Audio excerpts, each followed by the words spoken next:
The boat is ready to take off, ready to sail for the final trip to China.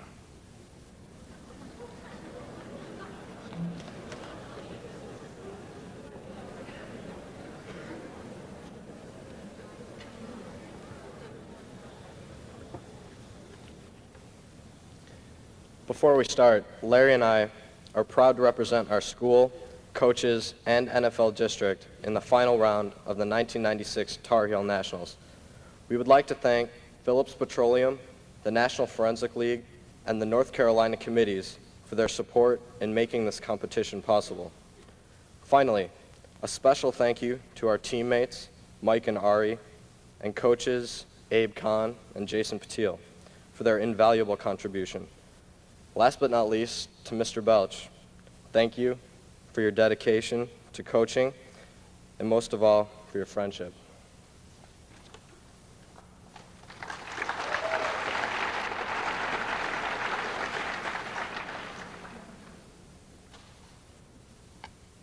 The current U.S. foreign policy towards the People's Republic of China, or the PRC, is weak and inconsistent concerning the South China Sea. PRC actions in this area, and specifically the Spratly Islands, have become increasingly aggressive, risking a major war in Asia. This can be seen clearly in Contention 1, Inherency.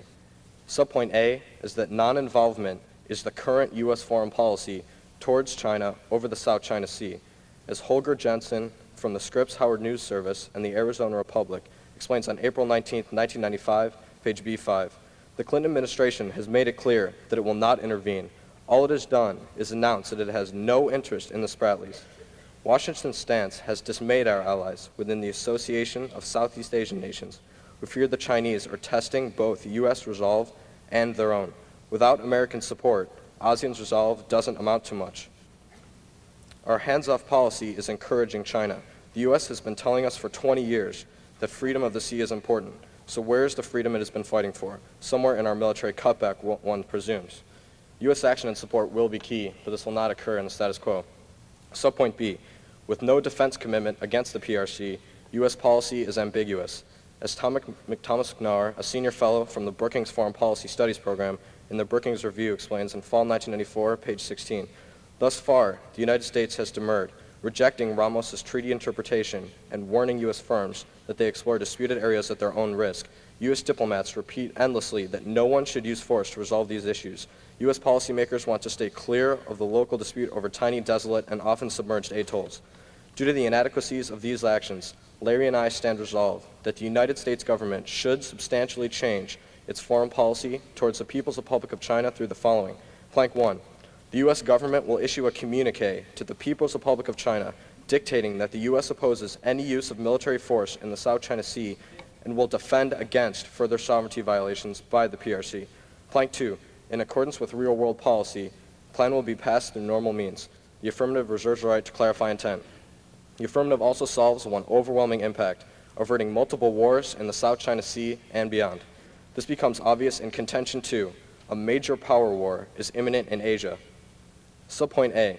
The PRC is indeed aggressive and will resume taking islands with no penalty in the future. As Ross Monroe, the director of the Asia Program Foreign Policy Institute, indicates on October 12, 1995, from the congressional hearings of the U.S. government and electronic retrieval, Chinese military actions in the region have been much more assertive or aggressive from the perspective of a strategist in Manila or Taipei. China's seizure of the Mischief Reef generated a strong negative reaction in the region and conciliatory gestures by China. But when the sound and fury subsided, China possessed a small new military outpost in the Spratlys. After considerable time has passed, we can expect China to resume probing for further gains in the Spratlys. The PRC simply uses fake promises to further encroach in the South China Sea. Subpoint B. Sovereignty claims by the PRC will equal conflict. Number one is that the PRC will dominate Asia, as the Deutsche Press dictates on November 21st, 1995, from electronic retrieval. The only possible interpretation for Chinese military buildup was Beijing's desire to dominate its East Asian neighbors. We are bound to ponder with alarm Chinese pronouncements on the subject of the Spratly Islands that it will not budge an inch over questions of sovereignty. All but Brunei have stationed troops on the Spratlys, and the potential for conflict in the South China Sea has raised concerns across East Asia and beyond. Secondly, the Chinese threat is spurring an arms race and risks military conflict in the status quo, as the Swiss Review of World Affairs indicates on April 1st, 1996, from electronic retrieval. An arms race has been going on in the Far East, fed by a virulent fear of Chinese dominance. The People's Republic is modernizing its navy. The Beijing leadership is trying to intimidate Taiwan with threatening military gestures and demonstrating a burgeoning political self-confidence with a considerable dash of arrogance. Japan, South Korea, Thailand, Singapore, and Malaysia are also steadily increasing their military spending. There is a long-standing multilateral dispute over the Spratly Islands in the South China Sea. In all such conflicts, the nationalist undertones are unmistakable. There is certainly a potential for conflict in the swiftly developing East Asian region. Subpoint C, Chinese nationalism will inflame the conflict. Nationalist forces will push PRC foreign policy outward in an aggressive manner. As Michael Richardson, an Asia expert, explains in the International Herald Tribune on December 2nd, 1995, from electronic retrieval, it's wake-up time in the sense that Chinese behavior over Taiwan, Hong Kong, and the Spratlys shows that while economic interdependence is important, nationalism is more important.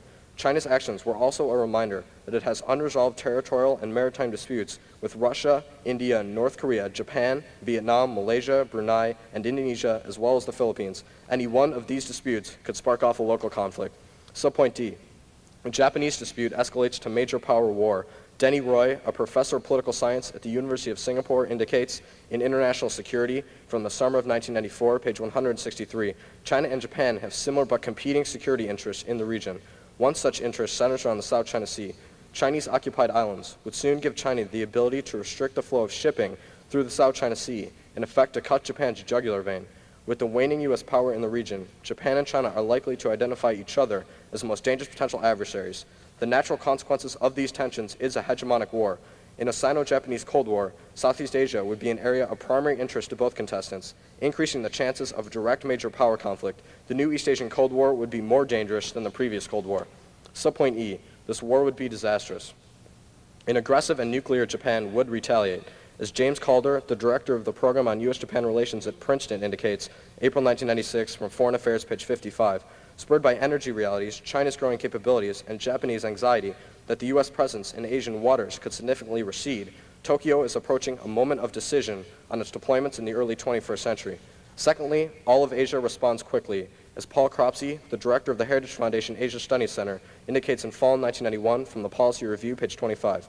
Were Japan seriously to embark upon a major plan to rebuild their national defenses today, other Asian countries would redouble their efforts. A hot market in weapons would be transformed into a furnace, and Asia would become a powder keg, as Koreans, Chinese, and other Asians fear a resurgence of Japan as the region's preeminent military power.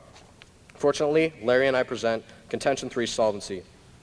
Subpoint A, a statement of defense by the United States would solve PRC aggression and Asian fears, as Brett Lippincott of the Heritage Foundation indicates on October 23, 1995 from electronic retrieval. Clinton should object strongly to China's hostile military actions. Instead of merely talking about the importance of open sea channels, the U.S. should take a more active approach and make it clear that the U.S. 7th Fleet can and will protect these interests. A statement of this sort would send the unambiguous message that America intends to continue playing an active role in the security of Asia. Subpoint B, the U.S. defense commitment would stabilize Asia, but we must act now, as the San Diego Union Tribune indicates on April 14, 1996 from electronic retrieval. The stakes are high enough that China is building bases and positioning military forces capable of contesting this area. We should remind potential aggressors of American resolve. Clinton would do well to state clearly to China that while America prefers peace, it will oppose future aggression. Clinton's lack of resolve in the face of China's military provocations last year in the South China Sea encouraged China to stage even more dangerous military maneuvers. Subpoint C, a U.S. warning to the PRC would prevent conflict. Liu of The World and I, December 1995, page 46. As the Chinese government increasingly fans the flames of ultra-conservatism and ultra-nationalism, the time is ripe to fire a warning shot across its bow. Thank you. All right. Is China aggressive now? In the status quo, China is building up its navy, and in the past and in the future, they will take islands in the South China Sea. How long have they been aggressive? How long? Yeah. Your our inherency evidence says that China's been aggressive for many months, or many years for that matter, doesn't Well, it? the inherency evidence says that for many years, the U.S. policy has been one of non-involvement. The harms evidence indicates that they've been aggressive recently and that it's increasing Well, as we speak. is there any evidence that specifically says China has the military capability to reach the South China Sea? I mean, do they have an aircraft carrier or submarines, any Well, type of military equipment that can China actually doesn't need get them there? Well, they don't need an aircraft carrier or submarines. They empirically have been able to take islands like the Mischief Reef Well, last year. wasn't the Mischief Reef, like, it's only a couple acres and it wasn't occupied by anyone? I mean, that was only a matter of rowing up to the shore and sticking a flag in the ground, wasn't it? Our evidence says that it was a major foreign policy adventure by a nationalist government Okay, well, in China. if Mischief Reef indeed proved that they had the capability, why didn't they aggress further and take the islands? Why didn't they aggress further? Well, they are aggressing further. They're pouring concrete. And why hasn't the impact happened yet? Well, our argument is that it's beginning to. Japan is rearming their military forces, and the Calder evidence from April 1996 indicates that now is the key time to determine whether that causes a war or not. Well, actually, the only evidence in the 1AC that I heard says that after considerable time, it is likely that the PRC will probe into the South China Sea. Is there any evidence that says they'll be any more aggressive than probing?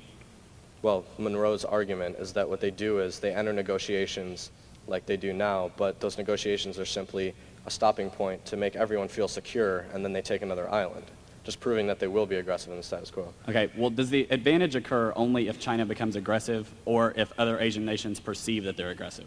It occurs both ways. If China's aggressive, then it also obviously would occur. Okay, but well, is there other- any evidence that says that currently Asian nations are afraid of China or that they want containment as the policy to deal with China? Well, I don't know about the second part about containment. We don't really make an argument about that. Or but, deterrence, for that matter? The Swiss Review evidence from April 1st says that the fact that China is dominating Asia is causing other countries to rebuild their weapons from 2 months ago. All right, the plan says that the United States will make a communique or a declarative statement to defend territorial waters, right? Well, it simply makes a communique to the PRC government saying that we oppose aggression and that we would defend the area and not be non-involved. Well, the wording of the plan is they would defend territorial waters, right? No, that's not the wording of the plan. The plan's is- wording okay. is we will oppose aggression and defend against future aggression. Okay, well, whose definition of, like, when is the PRC qualified as being aggressive? For instance, if they take an island that's close and that no one can test, is that interpreted as aggression? Yeah, any further Anything aggression. they do is aggression. All right, the Lippincott evidence, which is the first card in the solvency contention, says that the United States should make its commitment clear by positioning the Seventh Fleet, right? No, that's not what it says. It says we should make a statement that we could if we wanted to. Okay.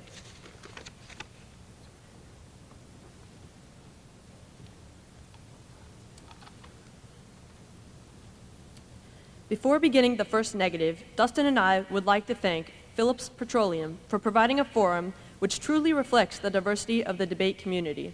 We are proud to represent our district and state in this national championship round.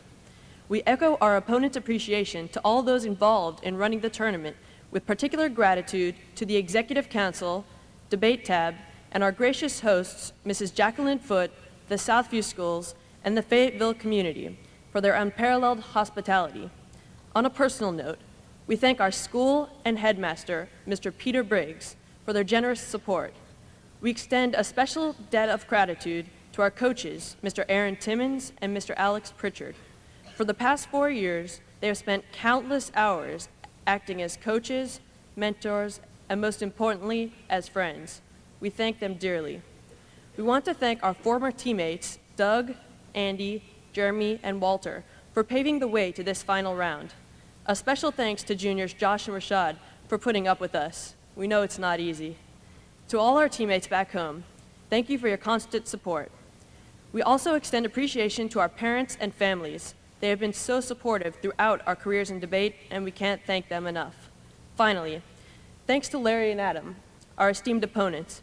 We appreciate your friendship and have enjoyed all the rounds we've debated this year. We look forward to doing it one more time. We now advance our first disadvantage, transition. The thesis of this disadvantage is that currently a power struggle is imminent in China. The moderates and nationalists are vying for political control. The affirmative plan would alienate the moderates and mobilize the nationalists, dooming stability in and around China. A, the uniqueness. Jiang Zemin, a moderate, is currently next in line for political power. Zhang An of the Straits Times, June 27, 1996, electronic retrieval. The fact that they enjoy the highest military appointments is due to Mr. Zhang's move to promote them. It goes without saying where their loyalty lies. Mr. Zhang is the leader of the party. Mr. Zhang will continue to keep a tight rein on the party, government, and military, and lead China into the 21st century. B, the link. Because in order to be topical, the affirmative must make a substantial change in our foreign policy to China, the plan will be perceived by everyone as a major shift in U.S. policy.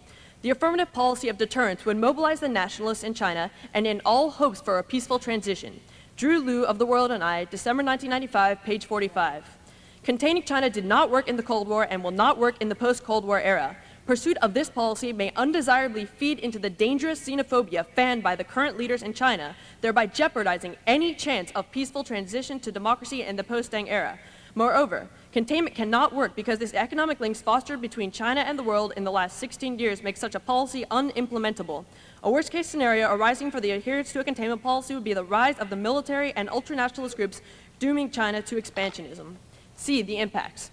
A peaceful transition is necessary to prevent nationalist takeover and several scenarios for conflict. The South China Morning Post, January 1995, electronic retrieval.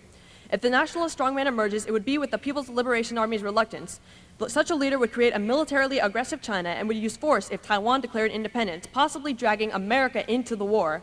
He would also be prepared to attack Vietnam over the Spratlys conflict and impose hardline oppression on Hong Kong to prevent dissent there. Please go to inherency. 1. The United States is firmly committed to a military presence in China. It deters Chinese aggression and appeases all Asian nations. San Diego Union Tribune, April 10, 1996, page LexisNexis. Recent events tell an instructive story about whether American interests still require a strong U.S. military presence in East Asia.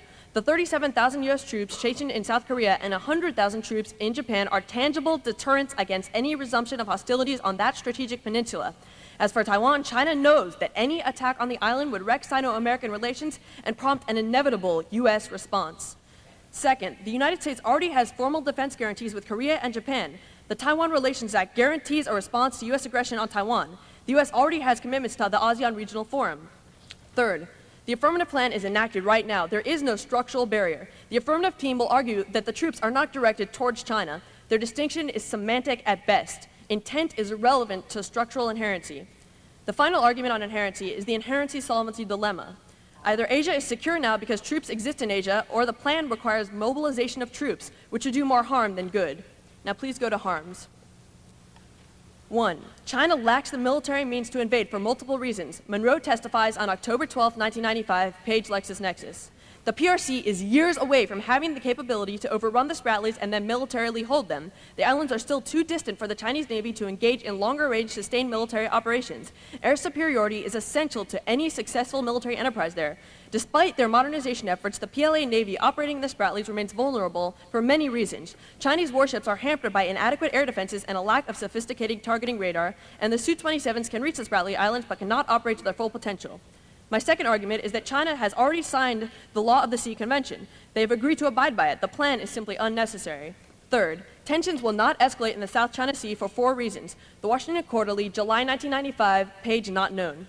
First, recent oil and gas discoveries in the South China Sea are promising, but extraordinarily new deposits are unlikely. Second, the informal workshops organized by Indonesia at the ASEAN Regional Forum have left a hopeful atmosphere. Third, there have been no incidents beyond the all-too-common piracy to threaten the SLOCs. Finally, China's naval buildup seems to be slow enough to assure the Southeast Asians that no crisis is likely before the turn of the century, even if then. Fourth, China lacks the motive to invade. The Post and Courier, March 22, 1996, page electronic retrieval.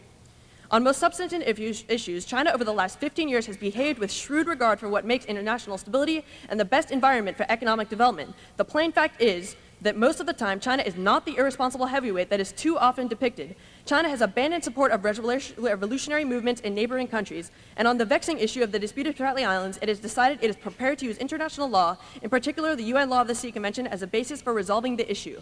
5. Economic interdependence deters any arms buildup or aggression in Asia. Ming Wan, fellow in national security at Harvard, spring 1996, page 69. In addition to the positive influence of economic interdependence, the spread of market capitalism is eventually leading to more open political regimes. Throughout East Asia, almost all nations, while recognizing a constructive government role in the economy, are emphasizing the importance of the market as deterring any aggression. The economic system in East Asia, a market economy, establishes the prerequisites for democracy by creating an affluent middle class, promoting property rights and individuality, and strengthening legal rules. The next argument is there's no threshold. If Japan perceives Chinese aggression now, why have they not already armed? Their evidence proves that no impact will occur. The final argument on harms is Japan will never rearm. The costs are too great. The Boston Globe, June 8, 1995, page electronic retrieval. The shrine exalts the self-sacrifice of 1 million Japanese servicemen who died in the war but does not mention the futility of their fight.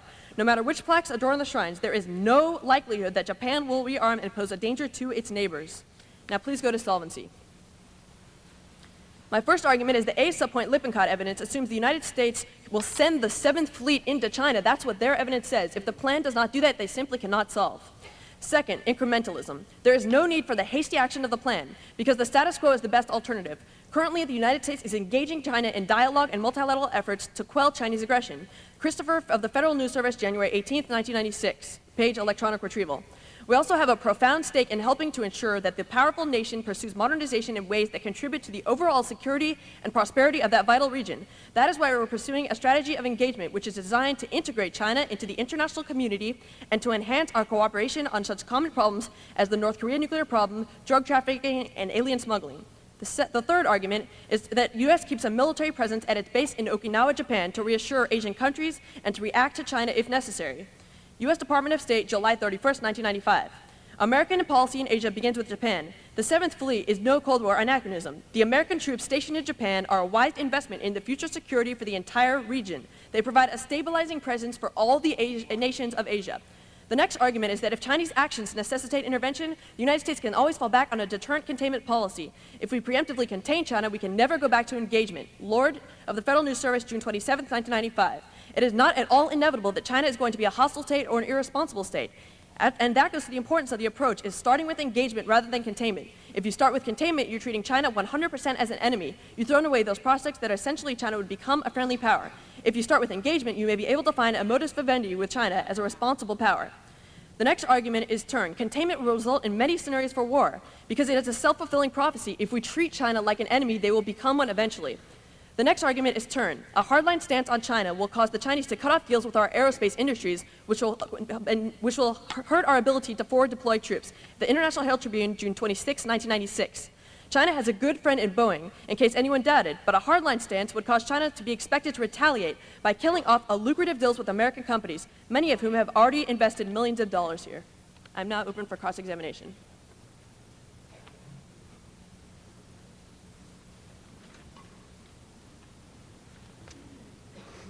Okay. Your disadvantage argument is just that any hardline policy would disrupt the succession struggle that exists now, right?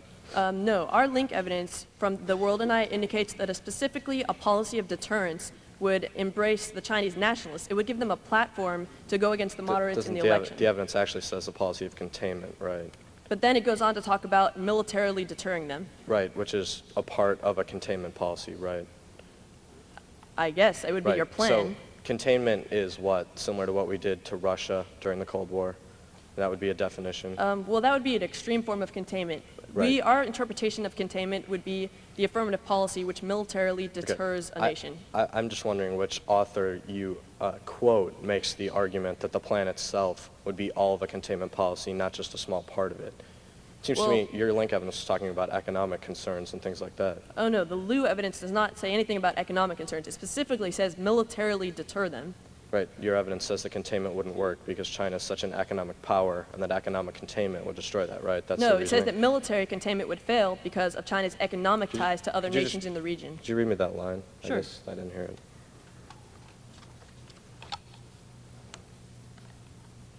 Well, I mean, it doesn't make a big difference. All right. Well, The inherency arguments. Why is inherency an important argument? Obviously, I understand it's a burden, but what's the implication? well, to these if a arguments? plan is not inherent, then it means that the affirmative team is advocating the same thing as the negative team, the status quo. Additionally, it has topicality implications. If you're not a change, which is Right, what inherency okay. implies, then you're not a What's change. the importance of inherency is just to prove that in the status quo, the harms won't be solved, right? The plan will not be enacted or the harms won't be solved, right? Absent some sort of action by the plan, right? Right. Okay. Thank you. The contention two arguments, I guess my question is, how come economic interdependence checks China from invading? Well, it's not only China from invading, it also checked an arms race in the region because China has strong economic ties to other nations. Their economy is growing at a rapid rate, which means that countries in the region want to invest there. And if those nations begin to fear China's aggression, then they won't be able to. So- Additionally, if China is aggressive, then they know those nations won't invest there, Right. and an economy is always essential So, to. well- sorry, go ahead. Well, it's essential to military capability. So. Okay. Yeah. That's cool.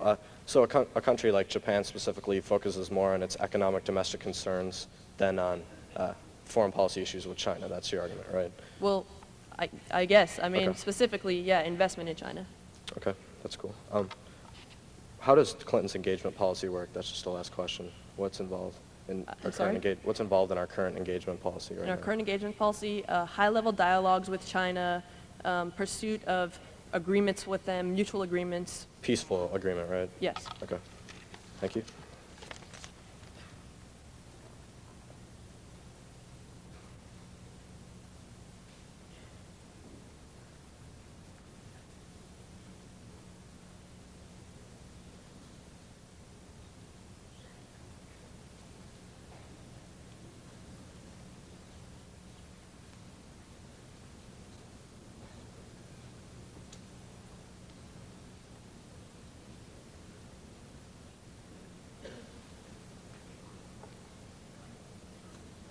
I'm ready.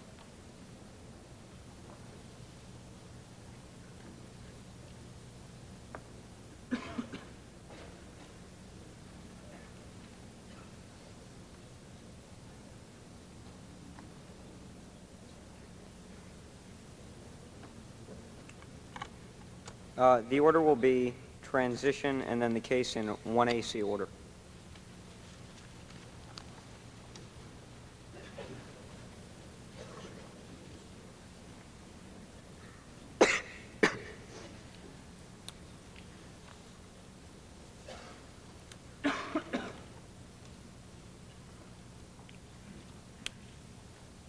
The first response on the transition disadvantages, there is no link.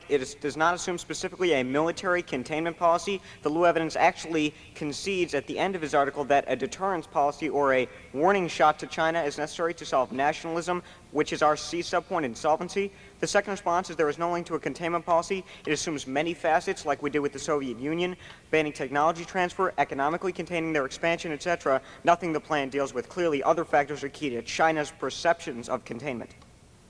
The third response is that hardliners in Congress cause a perception of containment now, taking out any uniqueness to the impact from Business Week, February 12, 1996, LexisNexis. The administration bears some of the blame for congressional unruliness on China. For all the administration's talk of its commitment to constructive engagement with China, Beijing's hardliners view U.S. policy as concerted containment, taking out any uniqueness to the impact.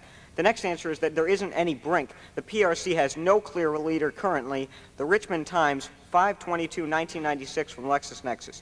No one has the faintest idea where China is headed. The struggle to succeed Deng was thought to have been settled when Zemin calmly presided over a Communist Party plenum in September, but now the pace of economic reform has slowed. China is suddenly looking more volatile, less stable, and more bellicose than it has for years. No one appears to be in control.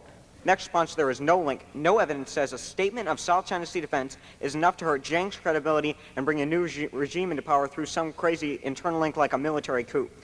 Next response is that please extend the Richardson evidence from contention 2. It says that nationalism dominates the Chinese government policy now and is the cause of the aggressive military action in the South China Sea. Their impact evidence only proves that the case will occur in the current system.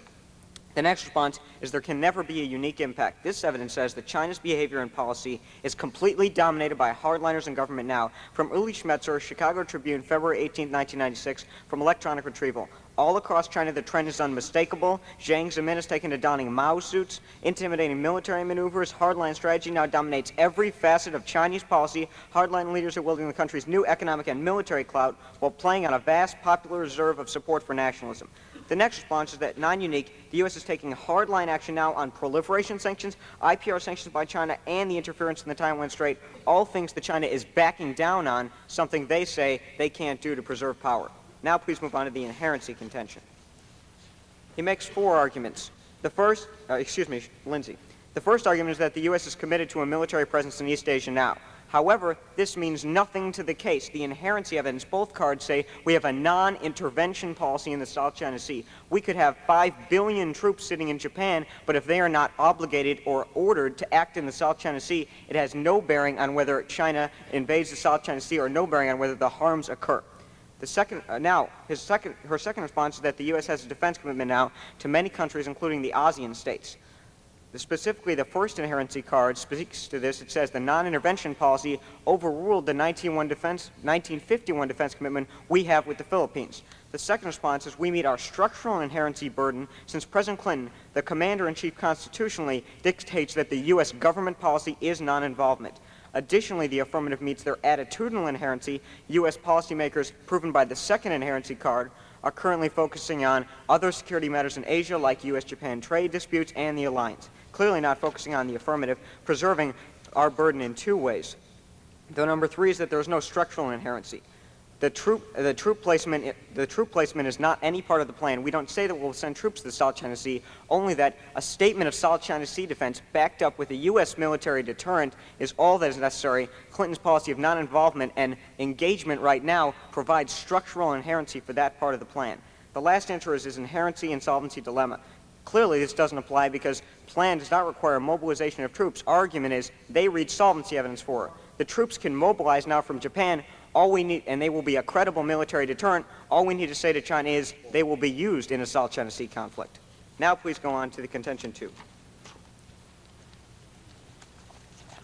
Please note at the top of your page there is not a single argument to the fact that an arms race is currently going on in the status quo, according to April 1st, 1996 evidence which indicates that there is a likelihood for conflict due to this buildup of weapons. Number one, China lacks the capability. This is empirically denied since they have already taken mischief reef, proving they have the capability to take islands and keep going. The second response is that China doesn't need a huge capability to cause a South China Sea invasion, according to Thomas McNair, Brookings Review, fall 1994, page 16. It is correct but not very comforting to note other claims that China's military remains underdeveloped. China doesn't need aircraft carriers to assert authority in the South China Sea. It is proximity and island bases. Now please group the 2 and the 3 response saying they sign the law of the sea and there won't be any escalation. First, their evidence is old and doesn't assume the Kelly 95 is before they took mischief reef and started aggressive tendencies. Second, extend the Richardson evidence indicating nationalist forces in China will overwhelm forces of economic interdependence, increasing the risk of invasion. The third response, the Siegel in 1995 from September 28th evidence I'm about to read says that China will invade the South China Sea and compromises are meaningless. Page number from electronic retrieval. They also see little sign of compromise with ASEAN over conflicting claims to the South China Sea. Even if Beijing will clarify its claim in accordance with the International Convention on the Law of the Sea, there is little expectation that the Chinese military will stop seizing islands and reefs in the area. Additionally, extend the Roy evidence. This talks about how a Sino-Japanese war would ensue because of cutoff of trade routes. Number 4, China lacks the motive. Clearly, that's proven by the fact, the Roy evidence and the Richardson evidence saying that China wants the oil and regional hegemony due to nationalism and will invade the South China Sea accordingly. Number 5 has already also been answered saying about economic interdependence. First, this wasn't true in mischief reef. They've already taken islands and angered their neighbors. Second of all, the Richardson evidence says that nationalism, on balance, is the most critical factor of spurring invasion. The 6 and 7 arguments are talking about Japan rearm, all taken out by the fact that it says they are rearming now. The Calder evidence from 1996 provides a brink saying the question of whether they will use those offensive weapons will be determined in 1996 and in the future from April. Please move on to solvency. The number 1 evidence saying that the 7th Fleet is necessary, this evidence says a statement saying that we will defend our interests with the 7th Fleet is necessary, specific to the plan. The number 2 saying U.S. engages now. First, extend the specific solvency evidence indicating we've engaged for years, and arms race is going on in China. Arms race is going on in Asia, China is taking more islands. Clearly, this doesn't have the same military deterrent. The second response is that engagement merely appeases China and encourages aggression. Adam Chrisman, February 19, 1996, Washington Times. Clinton has seemed virtually ignorant of the seriousness of the threat. We have seen so much good going on in Asia in terms of economic growth. I just don't believe the Chinese leaders will let that turn around. China's ground forces continue to amass near the coast. Now, please move on to number 3, saying U.S. has military in Japan. This has already been answered on solvency. It's true, but they're not ordered to act in the South China Sea because we have a non-involvement policy. Extend the B subpoint solvency card saying ambiguity encourages aggression.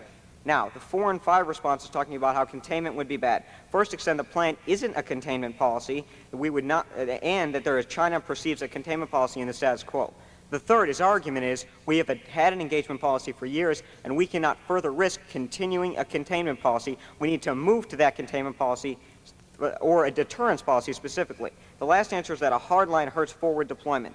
First, is non-unique. The U.S. is losing company gains now, specifically from Boeing, because of bad relations on other issues, not the military. Second response is there's no internal link to Boeing and U.S. forward deployment. She doesn't read that part of the evidence. The last answer is that engagement only encourages hardline aggression. Plan prevents that. Shirk, July 20th, 1995, Congressional Hearings, LexisNexis. Thank you.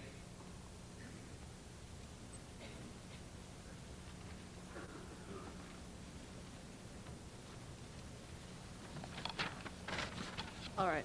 Your argument is that we're containing China now, No. and you also say that... It's not my argument. My argument is that China perceives containment now, and they might see in our economic policy and in technology transfer policies facets of a containment policy. The impact is off, and the internal link to the DIS Act, correct me if I'm wrong, is off nationalists perceiving a containment policy. Our evidence is specific to their perceptions. All right, well, I'll concede that your argument is that they perceive a containment policy, not Okay. that we actually have one. However, if military deterrence is part of a containment policy, then why does China want to invade now if they perceive we're containing them? Clearly, because we don't have a military deterrent in the South China Sea, they don't see any opposition. They're clearly not going to think the U.S. must be trying to contain us in the South China Sea, because every day they get up in the press and say, we're not involved in the South China Sea, we won't get in your way, don't worry. That's essentially the appeasement going on right now. All right. And then we go into talks and say, hey, how about the South China Sea? This is an engagement policy, don't worry. That only appeases them. I mean, they're not stupid, they're not going to think, well, they must be containing them. Okay. A containment policy in one area doesn't deter China from doing something else in another area. All right, well, your argument is that we're not containing them, but China perceives that we're containing them. So if I our don't take a policy is position on whether, I'm sorry, go ahead. Well, if our policy is ambiguous now, then why wouldn't they perceive that as a military containment policy? Our policy is ambiguous right now. Our policy is ambiguous toward our defense commitment to other countries. Toward China, we just have a hands-off policy. Whatever they want to do, we have not singled them out. That encourages aggression. Why would they perceive that as containment, saying, don't worry, in 1992, we'll move all our boats out of the Philippines, we have no military force in the South China Sea, and we have no defense commitment to these countries anymore. That's only appeasing them and encouraging aggression. Okay, well, also, the plan is what? A communique, agreement with China, right? It's not an agreement with China. It's a statement of U.S. defense policy towards the government. So it's not an agreement with China. It doesn't require any Chinese response. I mean, it's not like we go over to China and hammer this thing out. It's just All right. a U.S. defense policy. And you can see that troops are already in the region, right? I can see that we have 37,000 ground troops in South Korea, and we have 47,000 in in Japan, excuse Okay. me. And And you we have think- the 7th Fleet in the Sea of Japan. And you think that a declaration to the Chinese would do anything above and beyond these troops being in the region? How effective a deterrent do you think is above China saying, we have these troops here, don't worry, it has nothing to do with that. If we don't say we're going to intervene in the Spratly dispute, what would it matter what kind of military capability we had there if they knew we had pledged we will not get involved no matter what? All right, now if China perceives, this is a hypothetical situation. course. If China were to perceive that those troops were there to deter them, would your plan do anything to change that? Yes, two things. First, I think it would enhance that perception. Second, it would solve an arms race, which is going on in Asia right now, because the Asian countries are buying up weapons like mad because they fear China will go into the South China Sea and cut off trade routes. Clearly, they don't perceive that as occurring now, and that proves an additional need to solve the harms. Thank you.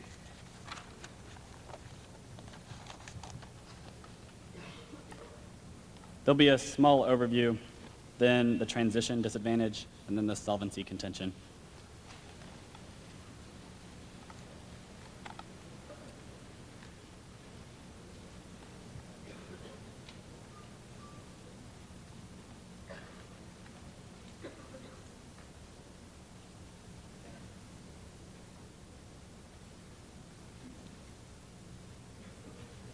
Currently, the United States is engaging China in high-level dialogue and increasing military ties. This has three benefits. First, it quells Chinese aggression and reassures all Asian allies. Secondly, it ensures that Jiang Zemin, the moderate leader in China, can fend off the nationalists who are trying to gain control in the status quo. Third, it sets the stage for the U.S. aerospace industry to make deals in China. This disadvantage is virtually conceded in the 2AC.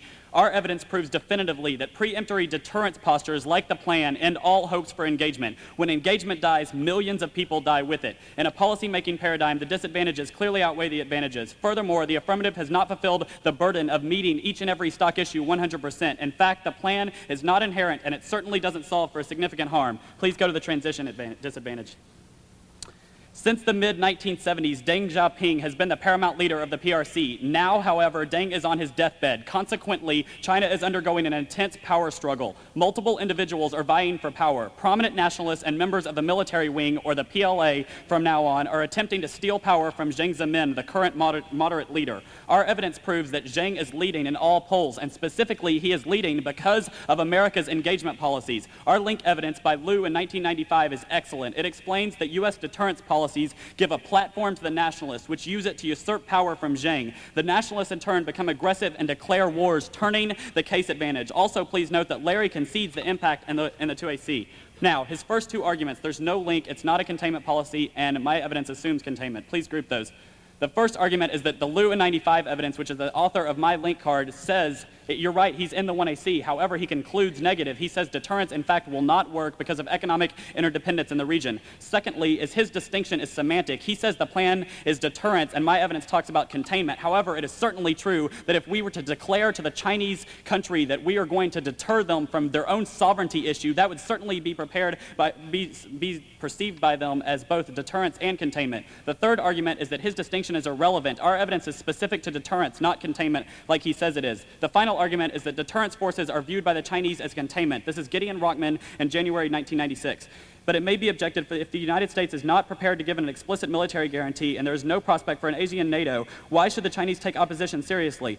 The substantial U.S. military presence in the Pacific, a presence clearly supported by every major non-Chinese power in the region, must inevitably give the Chinese pause. His third argument is that it's non-unique because they perceive containment now. First, that only proves there is no need for the plan. If they perceive containment now, they will not be aggressive, and Asian neighbors know they will be restrained. Secondly, cross-apply the evidence on the second argument on solvency, which indicates we are indeed engaging China now. The third argument is that China perceives engagement now. This is Winston Lord in the Federal News Service, March 25th, 1996. The President will continue to pursue comprehensive engagement with Beijing. Engagement is our policy. Engagement does not mean appeasement. Engagement means a blend of firmness where necessary and cooperation whenever possible. The fourth argument Larry makes in the 2AC is that there's no brink. First, cross-apply the A subpoint in the shell. It's June 27th evidence, which indicates that Jiang Zemin, the moderate leader, is stable in the status quo. The second argument is that Jiang is ahead now, but barely maintaining the military support. The struggle will ensue immediately after Deng Xiaoping's death. This is the Agents Press, February 8th, 1996. Speculation continues in China over whether President Jiang Zemin has established himself as a leader in the absence of the 91-year-old patriarch Deng Xiaoping. While some observers maintain Jiang, 69, has successfully forged his grip on power, others say his hold is precarious and the death of Deng Xiaoping will lead to a bitter battle for power. Now, his fifth argument is no link. It's only a statement. The first argument, if a statement is enough to solve the case and deter Chinese aggression, it is certainly enough to be perceived by the nationalists and give them a platform. Secondly, please cross-apply the Liu in 95 evidence. That's the B subpoint in the shell, which indicates that it will indeed give a platform to the nationalists who will take control from Jiang Zemin. The sixth argument, he cross-applies the Richardson evidence and says that they're nationalists now. The first argument is that my impact turns the case advantage. Even if they're nationalists now, my argument is that when nationalists become aggressive, they will turn the case and and declare wars. The next argument is that Jiang's power is high. Nationalists do not have control now. This is the Straits Times, April 6, 1996. Contrary to mistaken belief, Jiang Zemin's absence from last month's Asian-European meeting is not an indication that the Chinese leader is losing political control in Beijing. In fact, the March 1st through 2nd ASEAN Forum was not a summit meeting and was different from the Asia-Pacific Economic Cooperation or Regional Forum. The seventh argument Larry makes is that it's non-unique. We're at hardline now. The first argument is that my distinction is very clear. Nationalists may exist in the status quo. However, post the plan, they will indeed gain control and become aggressive. This is the Washington Quarterly, January 1996. This uncertainty about the future of China, the growth of nationalist feeling among the younger generation, and Chinese nationalism may take place as a motivating force. However, nationalists can be good or bad for international security. Productive nationalist feeling in China might lead to a greater sense of security in dealing with the outside world and a more productive engagement in every single field, from security to trade. U.S. influence could be beneficial, but however, that requires realistic engagement with China. His final argument is non-unique. We're hardline now. First argument is my uniqueness evidence postdates every one of the things he lists in the 2AC. Secondly, is his argument as of the 1AC is that China cannot back down from the issue of the South China Sea because they consider it a sovereignty issue. If that is true, they may have been able to back down on other things. However, they cannot back down on the South China Sea. The third argument is that all the things Larry mentions prove only that we're on the brink of conflict in the status quo. China may have perceived some actions in the past. However, the plan would certainly push us over the threshold. Now please go to the solvency contention. The first argument in the 1NC is that the Lippincott evidence does not say what the plan says. Larry says it says with the 7th Fleet. However, those are the operative terms in the card. It says that the 7th Fleet must be used aggressively to deter Chinese aggression. That means mobilizing them away from Japan. That's a PMN to the case. Now please group the second and third argument.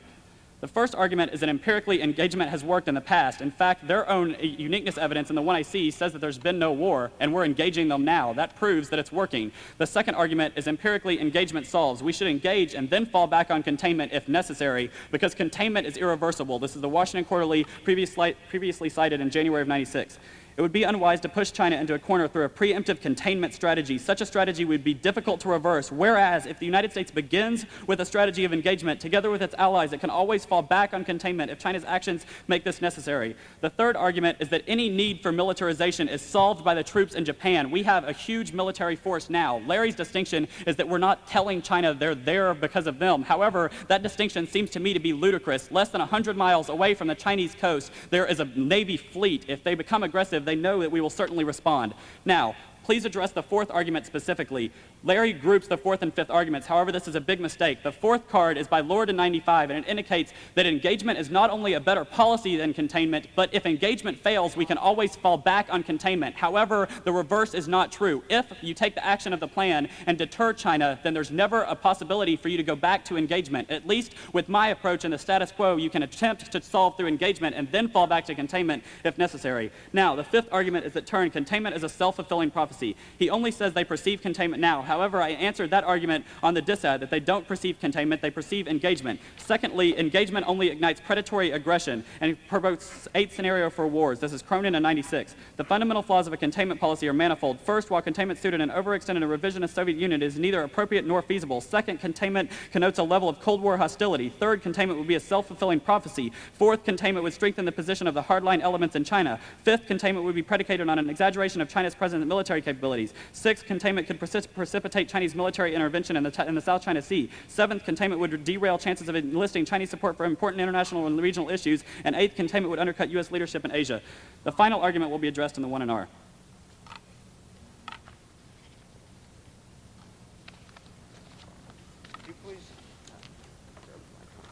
Could I please see the Winston Lord evidence you read on the number 3? That evidence specifically says that Winston Lord says our president went over to China and they talked about a policy of engagement. Could you read me the line out loud that talks about China perceives engagement now, or that it just says U.S. policy is engagement? It doesn't use the words China perceived within context of one another, but it says, it says that the United States has made a clear declaratory stance that our policy towards them is to constructively, comprehensively engage them. It says that we've stressed that to them, right? That's all. Yeah. Okay, good. Now the impact, what happens... Do you want the card anyway? No, I know what it says. Okay. Where was I? Okay. The Liu evidence does not specifically speak to deterrence, right? It talks about, it just says containment. It says military deterrence. Can I see the Liu evidence then? Sure. Thank you.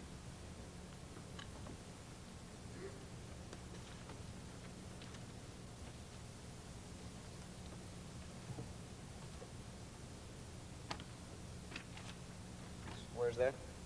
Would you like me to read it? Sure. No, just tell me where it says that. It says, containing China did not work in the Cold War and will not work in the post-Cold War era. Pursuit of this policy may undesirably feed the dangerous xenophobia fanned by the current leaders in China, thereby jeopardizing any chance for a peaceful transition. A worst-case scenario arising from a containment policy would be the rise of the military and ultranationalist groups grooming China to expansionism. Right. I think the card's pretty good. Yeah, it talks about how containment causes nationalism, right? Certainly, it talks about how military action to stop Chinese aggression. No, it talks about how military... Larry, I think the military distinction you're making about the word containment is not only semantic, but pretty ridiculous. I mean, if we declare to China that if they make any aggressive action... Okay, the question is this. A containment policy towards the Soviet Union would be this. It would be like forming alliances with China, using the China card, limiting technology transfers, economic control, all that all may be true, but also declaring to them that if they want something that by your own admission you declare as a sovereignty issue, we say, forget your sovereignty, we are now committed to using every means necessary to prevent you from taking those islands. I think that would be interpreted, at least by the Chinese, as containment. And even if it wouldn't be interpreted as containment, it would certainly give the nationalists something to stand up and say, look what big bad America is doing, they're preventing us from taking our islands. What effect would moving boats near the Taiwan Strait while they were doing missile tests to deter them from invading Taiwan, Well, have first a of all- sovereign issue. First of all, that wasn't an answer in the 2AC. But secondly, we told them the reason why we sailed the USS Nimitz, which was the aircraft carrier you're referring to, up to the Taiwan Strait, is because of inclement weather in the region where they were supposed to be. That certainly wasn't a stance saying, don't take Taiwan. So- It was us sailing a boat, and then when we got up next to them, reversing and going home. So they believe the coincidence between them doing missile tests towards their province, where we have a defense commitment, was inclement weather? Certainly. I mean, your evidence in the 1AC says that we maintain a strict policy of strategic ambiguity towards China, which entails towards not... the South China Sea. Nothing to do with Taiwan or other areas of defense, right? That may or may not be true, but there's no evidence or an argument anywhere in the debate that says that they perceive that as containment. My link evidence is very specific. We'll take a second of preparation time.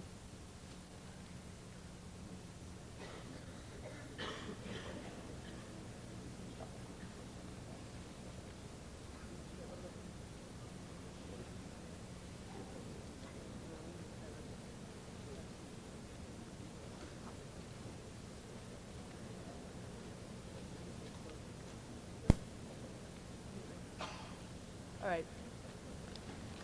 I'll go to solvency, then harms, and then inherency.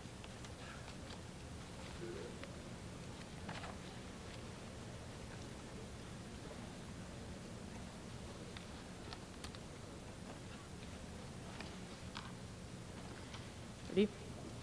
Please extend the number 6 on solvency. It indicates that if we pass the affirmative plan, then it will force our companies to cut off their deals with Boeing, our Boeing companies to cut off their deals with China. China will refuse to make deals with our companies, and that will decrease the competitiveness of our aerospace industries. Extend the evidence. Additionally, relations between the U.S. aerospace industry and China are increasing right now. This is conceded. A U.S. hardline policy militarily will cause Chinese retaliation. Newsweek, April 1996. This is going to be a policy decision. If Washington doesn't behave, kiss that $2 million deal goodbye with Boeing and China. The next argument is that airline industry is key to U.S. forward deployment. Aviation Week in 1991. Dependence on the airlines to provide lift has been an element in Air Force planning since that time. We could have not won the war without them and could not get the troops home in a timely manner without the same strong support for them. That turns the case because the United States will not be able to forward deploy our troops if there is a conflict. Now, please go to harms. I'll extend the number 1 indicating they lack the means. They make 2 responses. Please group them. The first argument is that Mischief Reef is an unoccupied territory. It does not require the same means to invade as the entirety of the Spratlys. Second, Sri Lanka could invade Mischief Reef. It's like sticking a flag on an empty beach. It does not require any military mobilization. Third, extend the Monroe evidence. It says develops in Chinese modernization have been made the army more obsolete than before. The fourth argument is that they went home from Mischief Reef because they didn't have the capability to go on any further. That proves that they won't invade, at least in the short term. The disadvantage impact occurs first. Also, extend the evidence. It indicates that China has no means to invade. It outlines several reasons why. First, it indicates that no matter what, air superiority is essential to any Chinese military affront. Also, our evidence says China will not invade unless it has the capability to do so. That's why they went home for Mischief Reef. Also, because China lacks an aircraft carrier, troops positioned on the island would be openly vulnerable to an attack. Their evidence does not say China has acquired one yet, and ours says that China will not invade if they don't have one. Additionally, even if the Chinese attack without an aircraft carrier, their army lacks anti-submarine and anti-aircraft capabilities to protect supporting ships, and they would need at least 2 carriers to allow one to regularly assume its mission at sea. Now, please extend the number 2, indicating China signed the law of the sea. The Mischief Reef answer is above. Now, the second argument he makes is that nationalist forces overwhelm. First argument is there's no evidence to support this. It's just Larry's analysis. Also, Zhang is going to be in power right now. He's not a nationalist, which proves his goal is the economy. That is the current goal in China. Now, please extend the 3 and the 4 and group his answers. The first argument is that they cannot solve if China will not stick by its compromises. That proves that the motive to invade is either too overwhelming to solve or that there isn't enough motive for them to invade. Also, the Washington Quarterly evidence outlines 4 reasons why there's not a motive. They say that China knows that there's no more oil in the South China Sea, that they're having agreements with ASEAN that they're going to keep because they mean too much to them economically in terms of investment. Also, the evidence indicates there's no incidents with the SLOCs except for piracy, which proves also that it won't cut off the sea lines of communication for trade in the region. Also, it indicates that their naval buildup is slow and that other Asian nations in the region perceive this, meaning there will be no arms buildup. Now, please extend the number 5, indicating the economic goals deter. They mishandle this in the 2AC. The argument is not that China will not invade because of economic goals. Rather, it is that other Asian nations in the region will not build up arms because of their economic goals. They first want to divert the funds into infrastructure and developing their economies so they can get competitive before they develop a military. That will overwhelm any sort of goal in order to protect themselves. Also, their evidence indicating that other countries will arm in the region only talks about a response to Japanese armament, not a Chinese invasion. That proves that there will not be a risk. Now, extend the number 6 and the 7. Our evidence indicates that things like public opinion, aversion to militarism, and our troops in Japan stabilize Japan, and they prove that they will not rearm. Now, please go to inherency. We'll concede that at some level they are inherent. However, our argument is that the troops in Japan stabilize the entire region, meaning the advantage is not inherent. Other nations perceive that those troops are there to defend China, to defend them against Chinese aggression. Now, please go down to the number 4, the dilemma. Our evidence is irrelevant of inherency. It says troops in Japan deter an invasion. First, it says it deters rearmament, and it says that it deters arms races in the region. They stabilize the troops. Now, please go up to the number 1. Extend the San Diego Union Tribune evidence from 1996, April. Our argument is that we deter China and Japan right now, both from arming and invading, because those troops are a stable, tangible deterrent against aggression. Our evidence indicates that they are committed to protecting other nations in the region from Chinese aggression. Extend that evidence. It postdates all of theirs. Now, please extend the number 2, indicating the U.S. has defense guarantees. There's no response by Larry to the argument that we have commitments in the Taiwan Relations Act, which is the 3rd communique with China.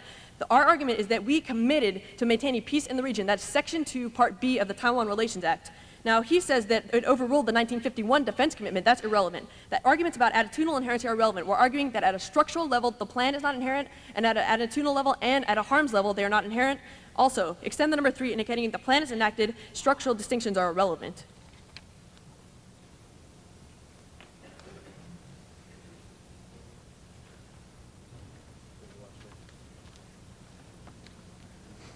The order will be the transition disadvantage,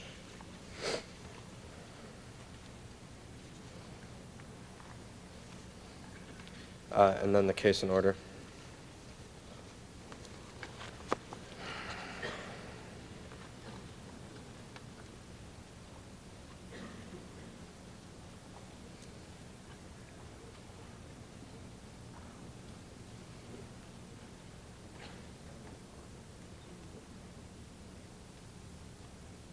I have a couple answers to Dustin's overview at the top of the dissad. The first is that engagement in the status quo only encourages a hardline PRC aggression. This is the evidence Larry started reading. Here's just the rest of it. It's from Susan Shirk, as previously cited.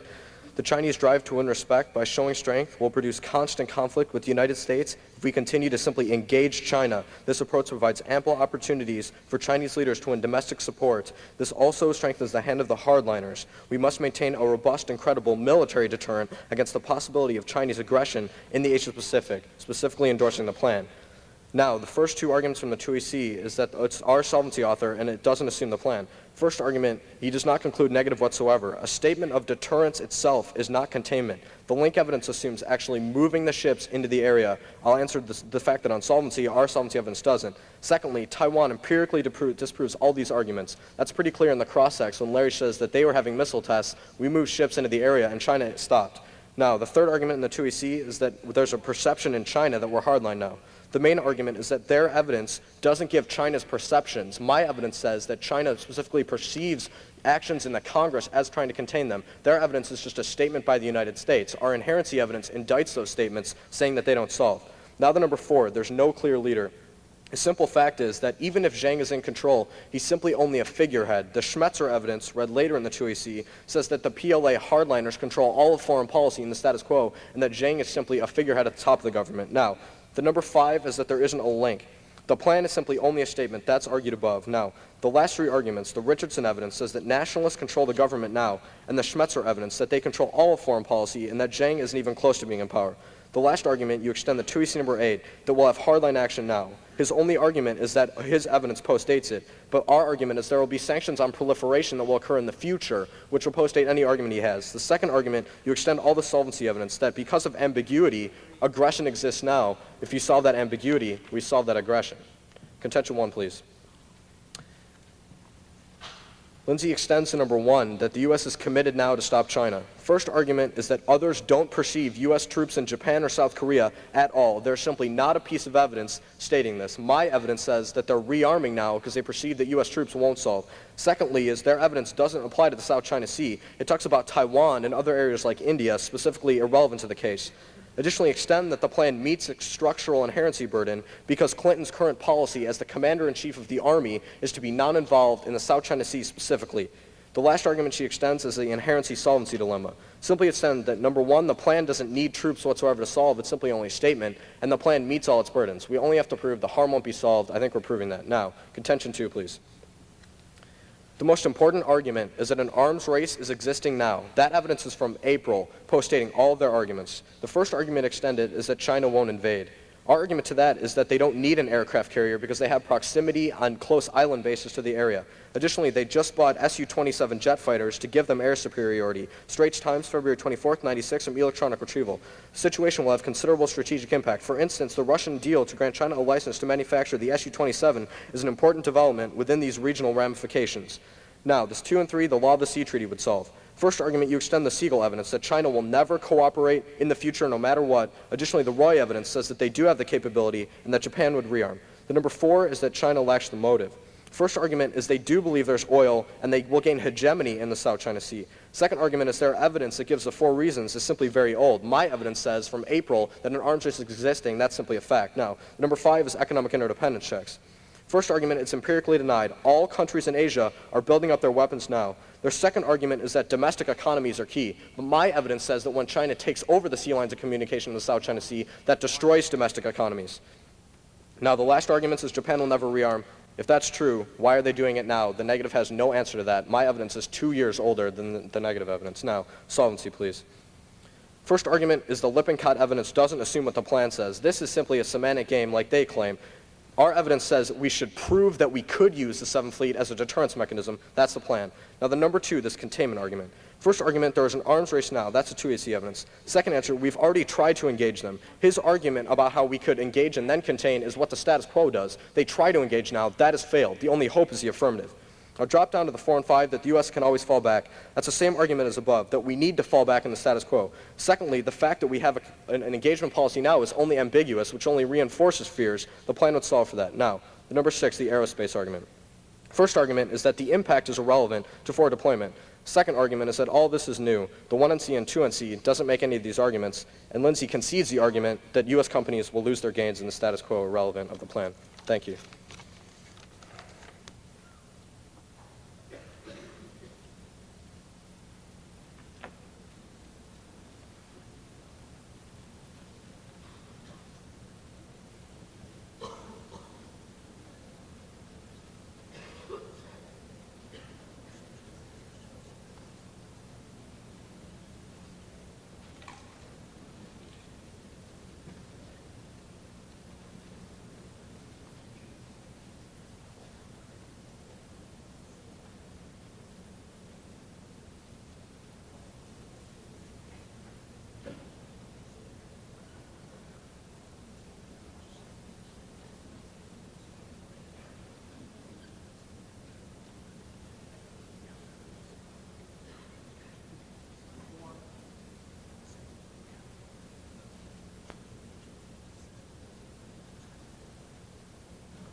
The order will be an overview, if you have a little space at the top to flow it, or on inherency somewhere.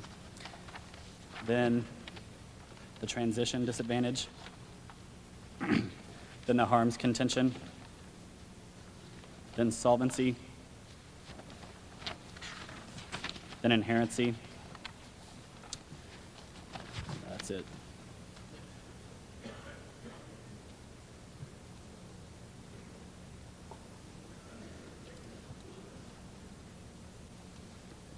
Everyone ready?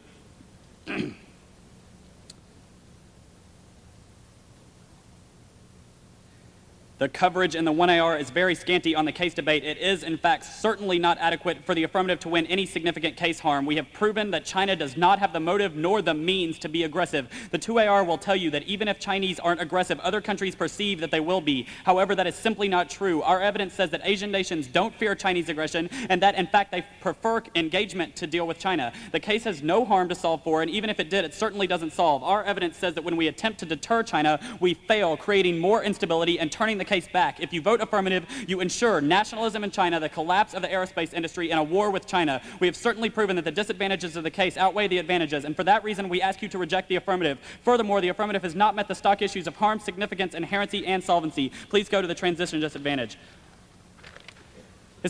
Please group the first two arguments out of the 2AC. He extends those. The first argument is the plan is certainly military containment. Larry will try to make a distinction in the 2AR between deterrence and containment, but that is ludicrous. Not only do the Chinese perceive that you infringe on their own sovereignty issue by concession as out of the 1AC, but they view it as military aggression. It is certainly containment. Second argument is our link evidence specifically refers to deterrence. That means that the distinction he makes is absolutely irrelevant. Third, the Taiwan answer in the 1AR is brand new. You can't evaluate it for reasons of time allocations. But secondly, the Chinese didn't care about the Nimitz. This is Agents Press, April 29, 96. China's to stage further military exercises next month after claiming major achievement. However, in the earlier military exercise, Chinese President Jiang Zemin has personally ordered them to go ahead despite the deployment of naval forces in the area, which proves they didn't care about Taiwan. Finally, please extend the third argument in the 2&C. That is the Rockman and 96 evidence. It says that indeed China views the plan as deterrence and containment, which is specific link evidence conceded in the 1AR. Now, go to this third argument. Non-unique, they perceive containment now. He says China perceives containment. However, the Lord and 96 evidence read in the 2&C says that we are indeed engaging them now and have made public declarations that that is our policy and will be our policy in the future. Secondly, the plan is certainly much on a larger scale than any piddly containment things we are doing in the status quo. We are not infringing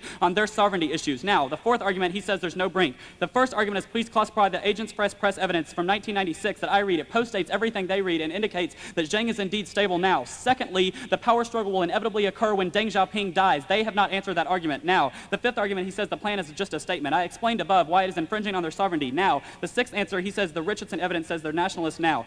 They are not. There is no nationalist in control. Indeed, the Straits Times evidence says that Jiang Zemin, who's a moderate, is leading in China now. Now, please go to the number 7. I realize that Adam doesn't extend this argument in the 1AR. However, my argument is that nationalists will be peaceful as long as we engage them. However, if we contain them and nationalists do indeed or have indeed already taken control, then they will be aggressive. Now, the 8th argument is non-unique. We're hardline now. Sanctions will not come. His evidence does not indicate that. Secondly, my uniqueness evidence postdates it and proves that we are not containing China now. We're only on the brink. Now, the harms contention.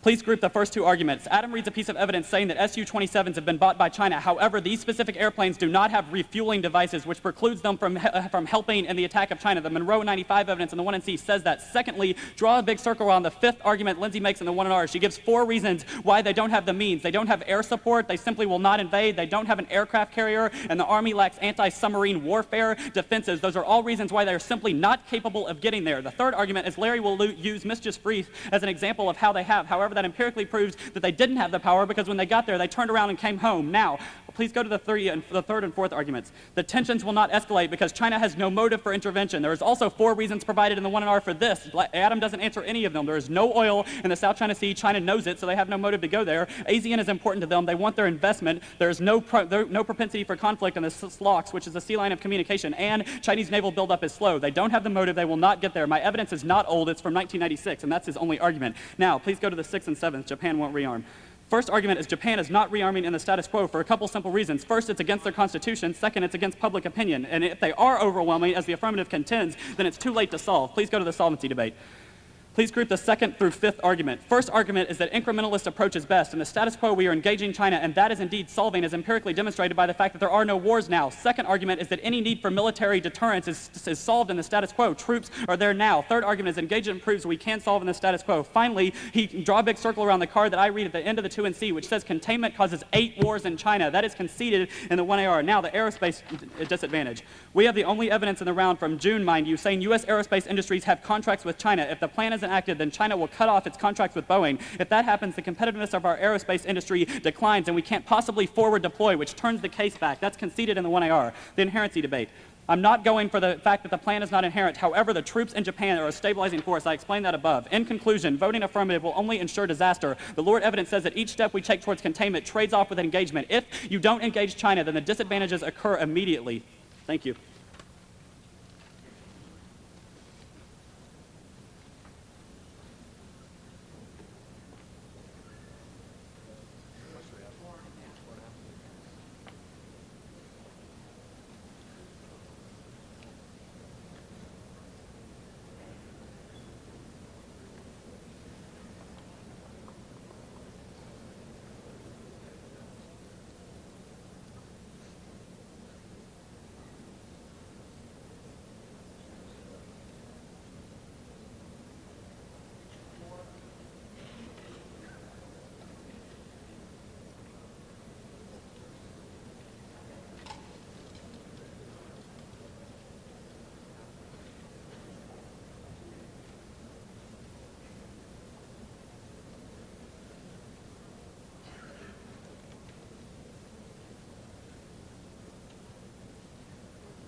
The order will be an overview on your inherency flow or wherever you flow Dustin's.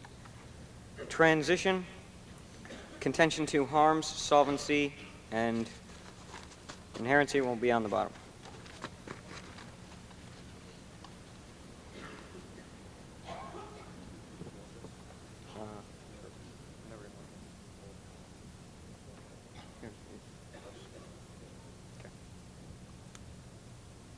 Everybody ready?